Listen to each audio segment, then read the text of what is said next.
All right. So, good morning, Elly and John. How are you both doing? Doing good. Good.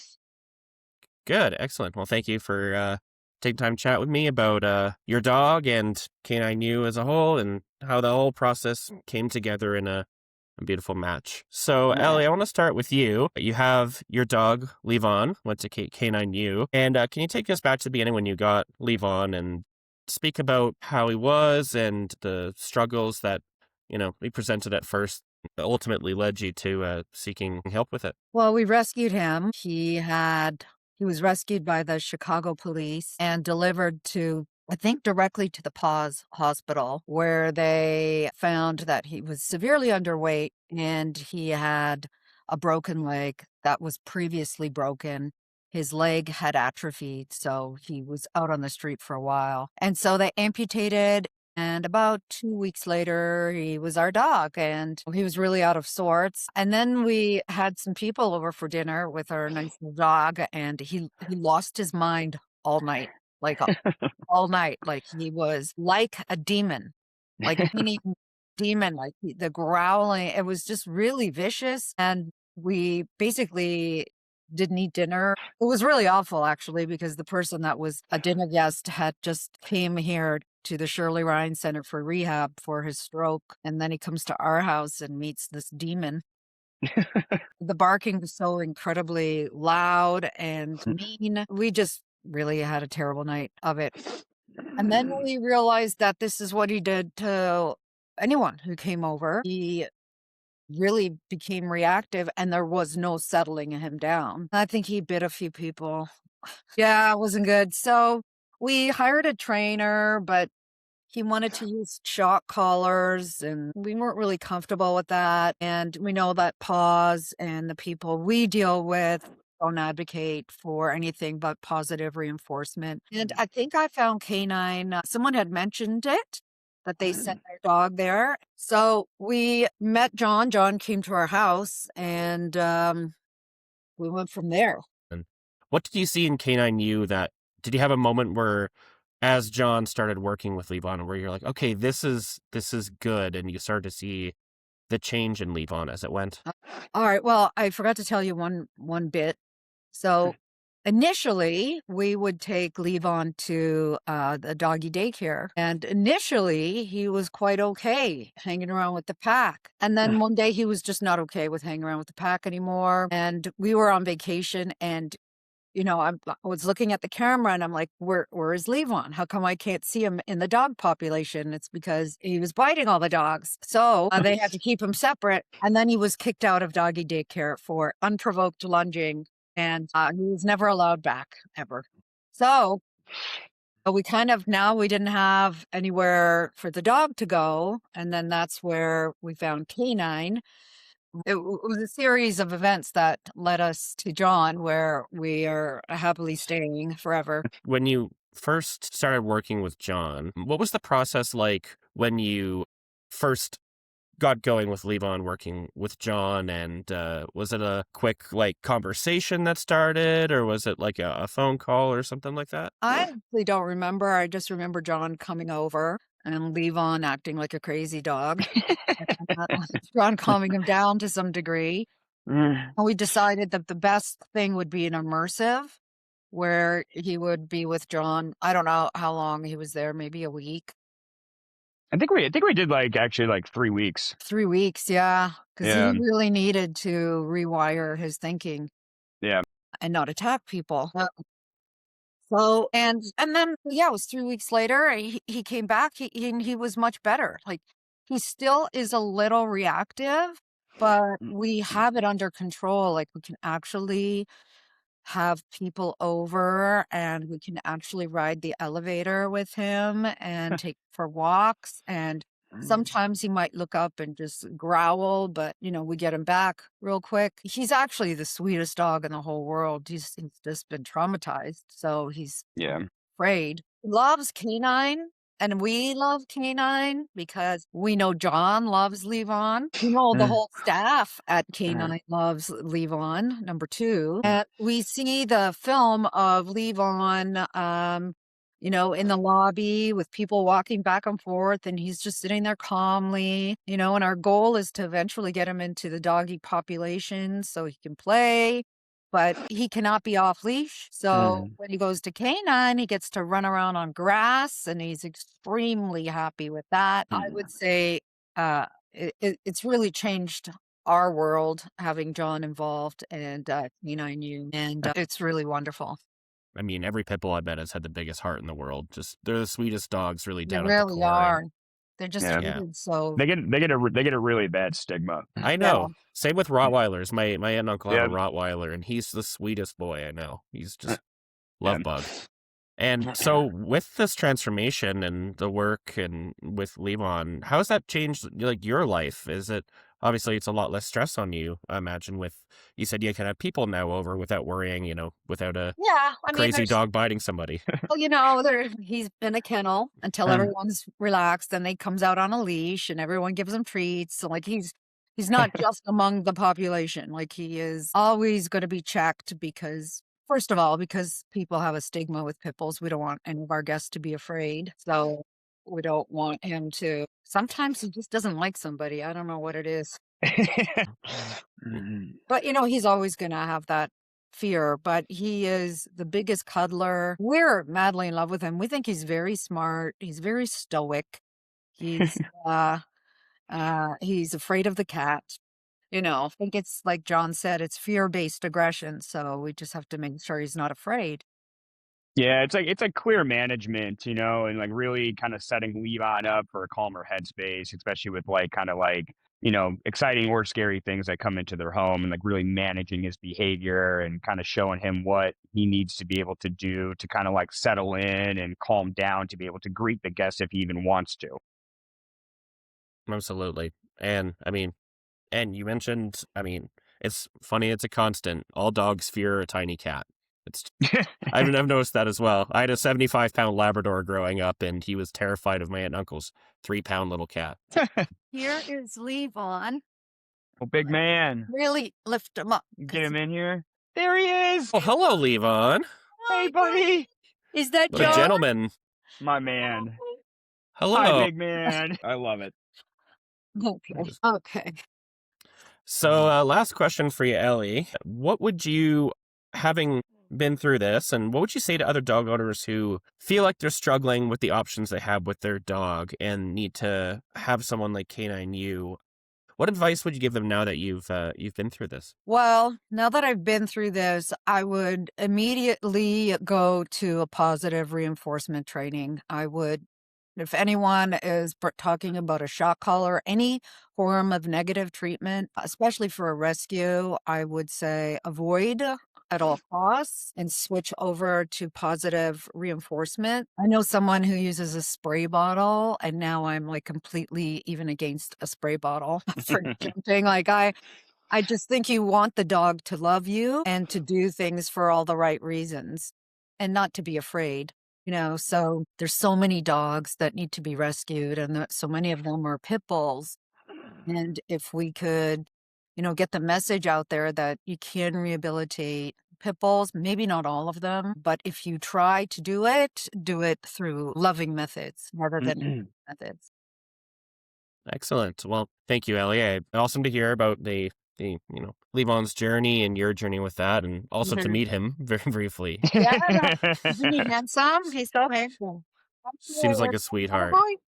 Yeah, he's a sweet boy. So Yeah, now, John, moving to your side of the interview today. When you Yep. first met Levon and Ellie, and knew that this was a project you're going to be taking on, what did you see, and what stood out about Levon's case? Yeah.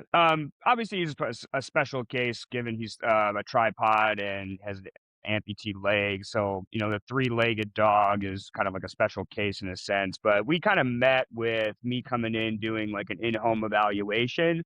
A lot of the behavioral things that Levon was doing out of fear and kind of like social insecurities were like kind of stemming around like their environment. And they live in a pretty stimulating environment, like in a high rise down in River North. So there's lots of foot traffic with like, workers, custodians, the doormen, etc., kind of like in and out of their building. So I thought it'd be a good idea to kind of get an evaluation with them, like in their environment, as opposed to having them come into canine first, just so I could read, kind of see what he's doing in their day to day.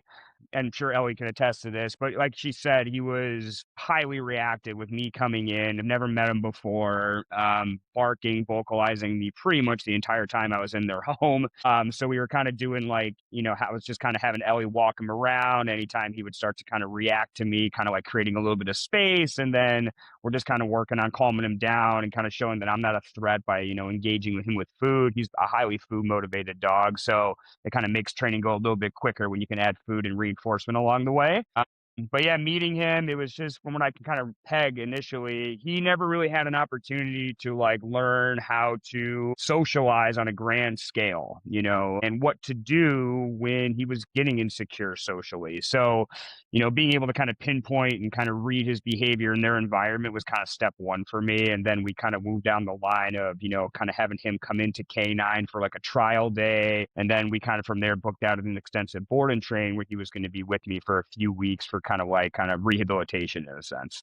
And how did the relationship building and the structure work of K9 really help Levon moving into his training? Yeah, so with every dog that we work with, especially cases like Levon who are reactive and, have like a bite case, for an example, I need to get a read on if he's going to spend a bunch of time with us at Canine, like him being managed in our facility, not only by myself and my training team, but also like our regular staff members who, like play with him and feed him, etc. It's funny, on the first day, her husband Jeff dropped off, and I kind of told Jeff in the lobby, I was like, hang tight for a couple of minutes. I'm going to go get Levon set up in his kennel. The one minor setback that we did have was on this trial day where I put him into his kennel. I took the leash off and then I went to open the kennel, and he, like, again, this is all insecurities of like not knowing what to do. And he kind of like lunged out at me and like bit my kneecap. It was like a nice little welcoming party for me with Levon at the facility. So I went back out and kind of talked to Jeff about it a little bit. And then we kind of rolled from there. But it was mostly just kind of desensitizing him and building up trust with Levon, with myself, but also at our facility so we could, obviously take care of him for an extended stay. But yeah, we had a minor little setback on the first day. But, after for the first trial day with him and, some desensitization and some trust building exercises and getting to hang out with him, throughout the day, we decided to move forward with the extensive board and train. And yeah, from there, it's history. And was there a specific point like that you saw from the trainer's perspective where you were like, okay, here's where the gears are starting to turn? Was there a certain point of that, or was it just kind of gradually like building as you went? It was definitely gradual. I think pretty quickly with me, he warmed up to me pretty quickly. He definitely has a little bit more of like, I think a little bit more fear with men as opposed to women. When I could kind of tell initially with our facility and our staff at K9. So, like I said, it was just kind of getting him to know our staff members, but we have a lot of space and a lot of resources that not many daycares have where, we have a big outdoor training yard where we can have him off leash and give him some freedom. And, we're not so constrained and confined where, he started to feel comfortable pretty quickly with us at the facility. And then from there, it's just kind of building up trust with our staff. So, like I said, the trial day, we had an initial hiccup early in the morning when he dropped off, but, as the day went on, trust was being built throughout. And, I found it to be a pretty good environment for him to kind of come in and work. And I mean, obviously you weren't the only staff member at K9U to be working with Levon. There was, I mean, it's a team effort, and Yeah. your team-based approach, how does that help get dogs who, like you mentioned, who are maybe more skittish around men? How Yeah. does that all contribute to, a successful, Yeah, I think it's about exposure, for a dog like Levon who has like social insecurities and not really knowing what to do when he goes into this fear-based headspace. That was a lot of what we were kind of working on, was impulse control and kind of giving him something else to do, instead of like fixating and reacting and this nervous energy that he would kind of like lash out with. We're kind of showing him consistently what else he can be doing. So it's like, teaching him to station in place and relax, giving him some markers and cues to understand if we start to see him gear up or rile up. A lot of it's kind of redirection work and rewarding him for kind of like staying more neutral. I think as time went on at K9, especially like through the board and train, he warmed up to our staff very quickly. And again, like he's very play motivated, he's very food motivated. He's full of personality. So like when that personality comes out and the staff gets to kind of like see that and they're able to like engage and play with him, the corner really turned pretty quickly. We got to be able to kind of run with it. And what is the measure of success for a dog like Levon? Or what point do you consider, a successful endeavor, something like that? Yeah. I mean, I think that just kind of comes with time. And listen, it's dog to dog, it's case to case, obviously. Like just like we're all individuals, so are all the dogs. I think what I found to be really successful, and this is a testament to Elly and Jeff being able to continue working with Levon and home. We talked about this a little bit, but the transition from the board and train back home was a massive one, right? Where we need to make sure that these tools in the box that were kind of being put in were being utilized correctly in their day-to-day environment, because you can only mimic so much of a high-rise downtown with workers and doormen and staff members, etc., as opposed to like at a canine's facility. So that was a huge part of this. Like when I seem to be deemed successful, it's Elly and Jeff continuing to be consistent with Levon about what we're showing him to do in these stressful moments or stressful environments that he can kind of go into a little bit in their day to day. And again, just rewarding him along the way for making better decisions. But that was like probably the biggest thing I noticed with him is, he's such a willing worker. And there's motivators, like Ellie mentioned, positive reinforcement. Like we're adding reinforcement of play and food along the way to like build up better responses for him and showing him what to do. And again, like pretty quickly, like even when I came back in to do that follow up in home, you could kind of see like he was just thinking more, like making better decisions. And it wasn't just like see red react, which is kind of all he knew before I met him, so it was really giving him an opportunity to process and think and understanding how to get rewarded for certain things, or also how to just kind of like let stuff go, so he's not feeling so reactive. And because that's what's worked for him over time is his reactions that he's been doing. And then, guess finally, from K9U, how does this speak to your approach as an organization? A case like this, where had a dog that had bitten people in the past and Yeah. was very uncomfortable and been through the trauma, but your all Yeah. dogs are welcome philosophy. How does that speak to Yeah, that? yeah. I think there's a reason I asked Elly to do this. I think Levon is one of the more special dogs I've ever worked with. Elly knows this. He's got a special place in my heart, like kind of a forever dog for me.